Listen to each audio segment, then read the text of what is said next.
Guys, this is my property in Delhi. कितने में deal हुआ सर? Oh, करोड़ों में हुआ है, but I can't disclose that. Actually, JS को किसने फंडिंग किया? इतनी सारी गाड़ियाँ आए कहाँ से? उनसे वेरीफाई करो ना भी स्टेट को ये गाड़ी का एक्सीडेंट हुआ है। हाँ, उनको पता है, उनको नॉलेज, उनको। तो hello guys, welcome back to another video, welcome back to my channel. आज बड़े दिनों के बाद धूप देखने को नसीब हो रही है हमें। काफ़ी सही धूप निकली हुई है और बढ़िया लग रहा है धूप देख के। बाकी यार एक्सपो के जुगाड़ में लगे हुए हैं कि एक्सपो में मीडिया एंट्री में कोई तरह पासेस मिल जाए, लेकिन अभी तक मिल नहीं पाए हैं और किसी ब्रांड का मेल भी नहीं आया अपने को अभी तक। एक्सपो से रिलेटेड मेल आ रहे हैं लेकिन किसी ब्रांड का मेल नहीं आया, तो जुगाड़ में लगे हुए हैं। देखो अगर एंट्री मिल जाती है कल के लिए तो एंट्री कर लेंगे, नहीं मिलती है तो भैया 13 को नॉर्मल एंट्री करनी पड़ेगी हमें। उस दिन भीड़ बहुत ज़्यादा हो जाती है तो शूट कुछ हो नहीं पाता है। सो गाइस, क्या आता है यार, हमारी किस्मत ही खराब है। जा रहे थे हम कार्टिंग के लिए, हमने हेलमेट गोप्रो में चेक किया तो हमारे गोप्रो में मेमोरी कार्ड नहीं लगा। एक्चुअली मेरा जो मेन गोप्रो था वो गिर गया था, फिर मैंने ये गोप्रो मंगाया था और मैंने कार्ड भी मंगाया था और तब से अब तक गोप्रो का कोई काम लगा ही नहीं। तो मुझे याद भी नहीं था कि गोप्रो में कोई कार्ड नहीं है। अभी मैंने जब पूरा हेलमेट में उसे माउंट करा, कैमरा ऑन करके चेक करा तो नो SD कार्ड। तो चलो मैंने उसके बाद भी कहा कि चलो चलते हैं कार्टिंग, देखा जाएगा, कुछ हो पाएगा तो ठीक है, नहीं होगा तो देखते हैं। निकले हम लोग घर से, निकलते ही 5 से 6 किलोमीटर हम पहुंचे होंगे कि डिनो सर का कॉल आ गया कि मैं लैंड हो चुका हूँ और इस होटल में जा रहा हूँ तो आ जाओ। तो मैंने कहा चलिए सर आते हैं, ये तो हम बाद में भी कर लेंगे कार्टिंग, 2-3-4 दिन बाद भी हो जाएगा ये, लेकिन मैं आता हूँ। तो उन्होंने लोकेशन मुझे भेज दी है, अब मैं वापस जा रहा हूँ। तो आज का ये जो कार्टिंग का प्लान था ये कैंसिल करते हैं। बाकी मेमोरी कार्ड भी हम परचेज कर लेंगे आज, तो काम हो जाएगा। वैसे मैंने अमेजोन से ऑर्डर किया था और मैंने ध्यान भी नहीं दिया। पहली बार ऐसा हुआ है कि यार अमेजोन ने मतलब 28 दिसंबर को डिलीवरी के लिए कहा था कार्ड की और अभी तक डिलीवर नहीं हुआ। मुझे यूज पड़ा नहीं तो मैंने इतना ध्यान दिया नहीं। अभी कुछ खाया पिया भी नहीं, तो पहले कुछ खा पी लेते हैं रास्ते में रुक के और फिर हम लोग जाते हैं डिनो सर के पास। यार जब से सर्वेयर भैया ने इतनी सारी डिटेल्स मांगी है ना, पता नहीं क्या बताऊं, क्या क्या मांगना पड़ रहा है मुझे, किस किस को बार बार फोन करना पड़ रहा है और इतनी सारी डिटेल्स मुझे मांगनी पड़ रही हैं। एक बार और सर्वेयर भैया को कॉल करता हूँ मैं।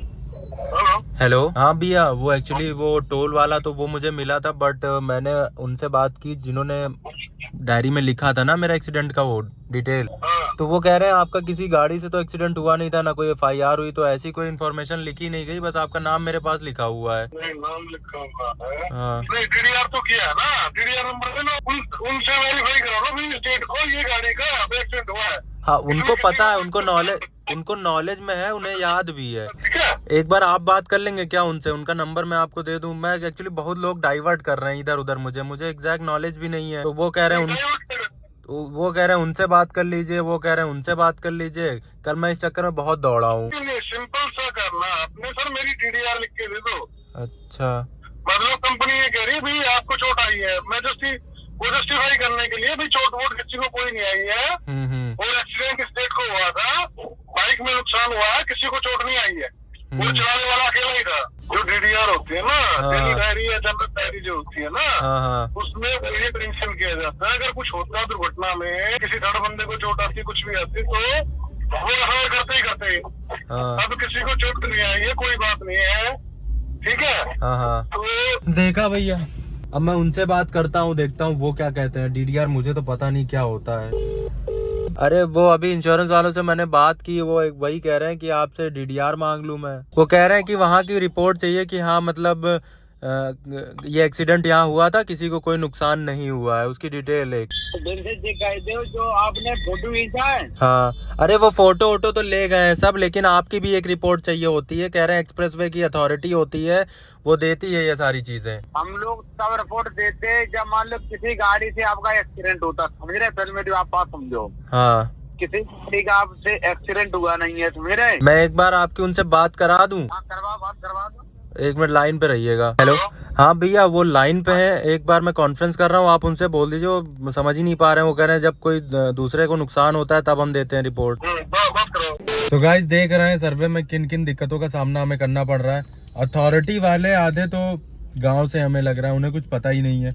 मतलब कोई भी ऐसा बंदा नहीं है जिसको सारी चीजें पता हो। फिर भी देखते हैं कितना लंबा प्रोसेस खिंचता है ये अब।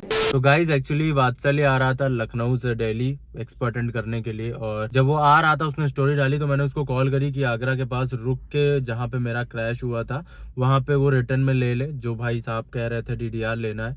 तो वहाँ के एसओ साहब से वो डायरेक्टली गया मिलने। एसओ साहब ने सीधे मना कर दिया कि भैया ऐसी हम चीज़ें अवेलेबल नहीं कराते हैं, हम रिटर्न में नहीं देते हैं। जो इंश्योरेंस वाली कंपनी है वो खुद आके यहाँ जो देखना है, जिस चीज़ की फ़ोटो खींचनी है खींच ले, हम रिटर्न में नहीं देते हैं। हमारा जो रिकॉर्ड है, देखते हैं फिर से मुकेश भैया से बात करते हैं। हेलो सूरज जी। हाँ मुकेश भैया, वहाँ के एसओ साहब कोई हैं, उनसे मेरी बात हुई है, सीनियर ऑफिसर। तो वो कह रहे हैं भैया हम रिटर्न में नहीं देते हैं, जिसको चेक करना है वो यहाँ आके चेक कर सकता है, फोटोज वगैरह क्लिक कर सकता है, बट हम रिटर्न में नहीं देते हैं। क्या चेक करें वहाँ के हम? जो रिकॉर्ड में उन्होंने लिखा हुआ है। हाँ तो उसकी व्हाट्सएप करा ले, फोटो खींच के आपको व्हाट्सएप कर देगा। जो वो नहीं कर रहे हैं, वो कह रहे हैं जिसको करनी है तो आप फोटो खींच के मेरे को भेज दो। अरे वो मुझे भी नहीं, वो कह रहे हैं डायरेक्ट इंश्योरेंस कंपनी वाले ही करेंगे अगर करेंगे तो। थोड़ी आएंगे यार, उनको थोड़ी है। मैंने वहाँ पे अपने दोस्त को भेजा पर्सनली वहाँ पे, उन्होंने सीधे मना कर दिया ऐसे। हाँ तो देना नहीं चाहते? मना कर दिया मुझे डायरेक्टली, उन्होंने कहा ऐसा नहीं होता है, जिसको जो इंक्वायरी करने आएगा वो यहाँ आके चेक कर सकता है, बाकी हम रिटर्न में कुछ नहीं दे रहे हैं। चलो मैं अभी बीच में बात कॉल बैक करता हूँ। समझ रहे भैया, अभी ये सारी चीजें हो रही हैं। तो गाइस हम आ चुके हैं जहाँ पे डेनो सर रुके हुए हैं, और वो रुके हैं उस्मान भाई कॉन्सर्ट पेडल्स भैया। वाह मजेदार है। तो जा रहे हैं उनसे मिलने। तो गाइस हम लोग आ चुके हैं सर से मिलने। हम लोग काफी देर से वेट कर रहे थे sir. guys, this is my property in Delhi. कितने में डील हुआ सर? Oh, करोड़ों में हुआ है, but I can't disclose that. It's too much black money, you know. Dino Bhai has. नहीं बोल रहे हैं। ये नहीं बोल रहे हैं। टेनर किसने फंडिंग किया? मैंने फिर फंडिंग। लोग को नहीं मालूम। सब नहीं बताना है। वो दिल वालों का दिल्ली। ये सब कैमरे के पीछे की बात है। ब्लैक मेल की बातें नहीं करनी, हम लोग यूपी के अंदर है। एक्चुअली जेएस को किसने फंडिंग किया? इतनी सारी गाड़ियाँ आए कहाँ से? पूरे डिनो भाई के यहाँ से, बट आउटसोर्सिंग दिलदार सही है सर। रूम काफी बढ़िया है एकदम। ये बड़ा सही लग रहा है यार, लेकिन इनका इसको बैग में भर के ले चलो। गाइस रोहित मेहरा के घर आए हम लोग। क्या चल रहा है? इंडियन आइडल का ऑडिशन चल रहा है क्या? ये रोहित मेहरा कोई मिल गया पिक्चर, अभी जादू बुला रहा है। तो गाइस आज की शाम फिर हम लोग बिताने आ चुके हैं बर्नआउट कैफे पे। और वकील साहब क्या हाल है? मजा आया है? ये लड़कियां पूछ रही हैं ये जैकेट कितने की ली भाई तुमने? कितने की ली भाई जैकेट? और ये कहाँ मिलती है? पुर भूटान में या नेपाल में कहाँ मिलती है भाई? बॉर्डर पे ही मिलती है, और ये थोड़ा लखीमपुर वाला जो बॉर्डर है वहाँ पे महंगी है। क्या जैकेट, मस्त जैकेट लग रही है भाई तुम्हारे ऊपर, एकदम सूट कर। तो यहाँ से खाना वाना खा के फिर हम निकलेंगे घर।